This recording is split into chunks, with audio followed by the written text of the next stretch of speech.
friends, I've been working on a kitchen makeover and it's almost completely finished. I mean, I finished these counters yesterday. It's just the sticker, they were brown before. Well, anyway, I even made this spice rack and I even sewed this matching apron. Whoop. And today I have a new sewing project. Can you take a guess? It is window curtains. So let's go to my sewing machine. All right, my friends, so here at my desk, I have the fabric. That is the theme of my kitchen. And I'm going to be sewing some curtains. Here are the very yucky, dusty, old curtains that used to be up, and I took them down when we moved in, but I kept them and the curtain rods. So I'm going to take the curtains off of the rods and use them to know what size to cut my fabric. Okay, so here's my first curtain. Now this doesn't have to be exact because it's just a curtain, but keep in mind that you're gonna want that extra flap at the top to fold over and a little bit at the bottom to fold under and on the sides as well so that you don't have unraveling. I was gonna use my marker until I realized I have a perfect line crease to cut on. I'm gonna use that. All right, so I cut my fabric. This is half of it. Now I'm going to cut it right there. Looking great. Now I'm going to fold it over, pin it, and sew it. Now when you buy fabric, sometimes you'll have a side that does not ravel. That's the one you don't really have to fold over an extra time. But ends you have cut are ones that ravel. Those ones you have to fold over twice. I'm gonna start with this side by folding it over twice. All right, now that I've folded it over twice and pinned it, I'm going to sew it. I already showed how to thread the bobbin and how to put the thread all through the machine. I showed that in my apron video, so feel free to check that one out. I'm not gonna show those kind of details in this one.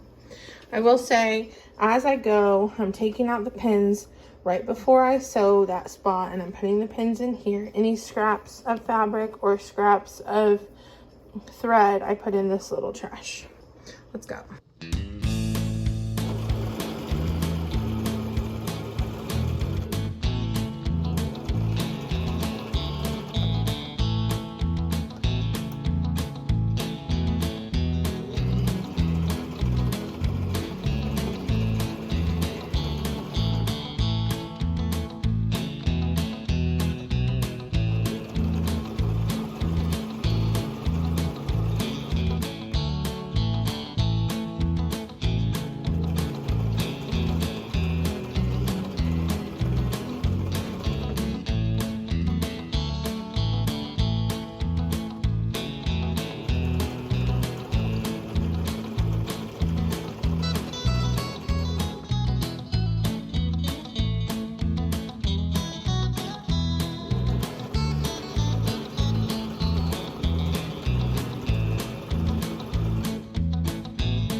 Backwards stitch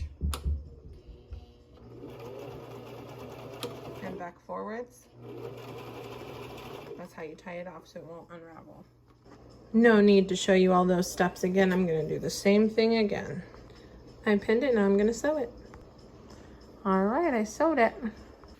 Now I'm going to pin and sew this long jagged edge. I trimmed the corner so that when I fold it over, it won't be so thick.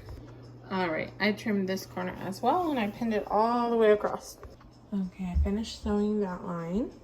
Okay, now I'm folding it over like this and I'm going to be pinning it.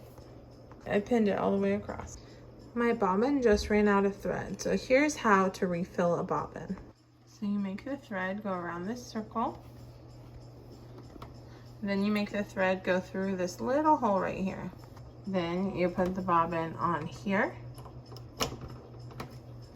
You hold the string, push the bobbin over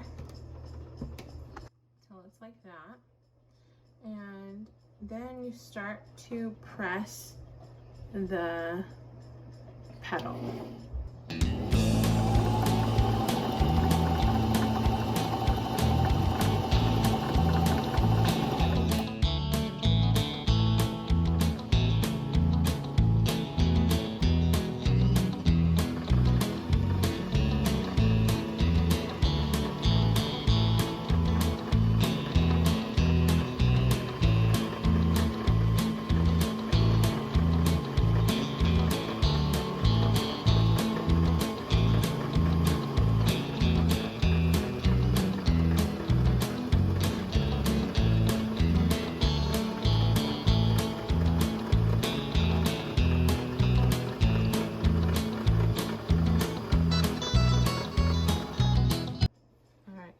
make sure your thread is not loose. It's not loose, so it's good. All right, back to sewing. Okay, so I just finished sewing it. This curtain is officially done. Here's the old curtain versus the new curtain. Okay, now I'm gonna hang it on my window. Aw, super cute. All right, so I sewed one side of the curtain. Now I'm gonna sew the other side. Okay, I made both the curtains, and now over here, I'm making these. I'm gonna put the ring on it and sew it shut. Just like that, I'm gonna sew it together. There we go, one more. All right, I'm all done sewing, and now it's time to hang them up. Let's go. Before I hang it up, I just wanted to show you it already has these hooks there on the side, so that's actually how I'm hooking the sides. Okay, so there's the underneath. Now I'm gonna put the part on top. There you have it, guys. Cutest kitchen curtain I've ever made. Thanks for watching. Bye.